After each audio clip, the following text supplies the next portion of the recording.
bantu bacu muhawe ikaze kuri Urugo Rwiza.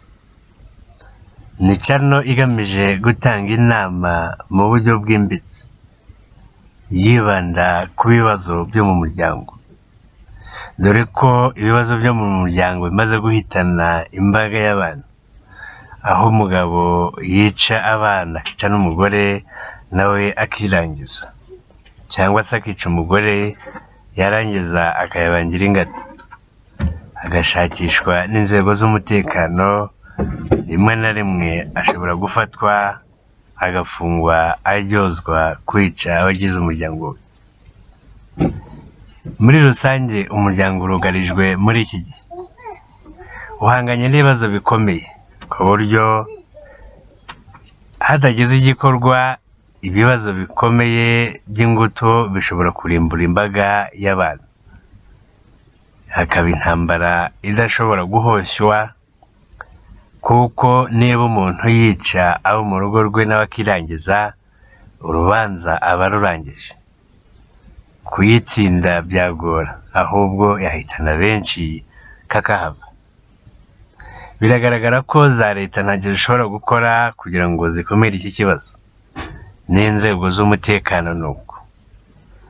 Gusa inama zishobora gufasha umuryango cyangwa se leta zibigizemo uruhare, zigafata ingamba cyane cyane mu gushyiraho amategeko atomoye yatuma aba bana mu muryango bisanzura, aho byanze bikoroha buri wese agacukwe. Mu bihugu by'amahanga mu kubona iki kibazo bahisemo gushyiraho ishyingiranwa ry'amasezerano, aho abifuza kubana basinya kubana amezi 3, 6 cyangwa se umwaka n'imyaka runaka bitewe n'uko babyumva. Ese nicyo cyaba igisubizo no mu bihugu byacu? No muri ibyo bihugu impfu za hato na hato hagati y'abashakanye ntizibura.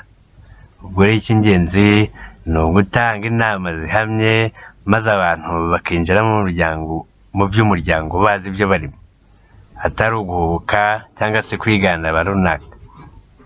Ubwo rero turabasaba kutuba hafi mukora subscribe, mugakurikirana video zacu uko bukeye n'uko bwije, bityo mukaba mwabona inama zikenewe kugira ngo mushobore kubaka imiryango itajegajega. Tubaye tubashimiye, tubizeza kutazabatenguha, namwe ntimuzadutenguhe.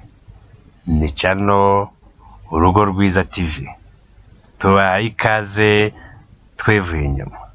Reka tube duhagarariye naho butaha. Bye bye.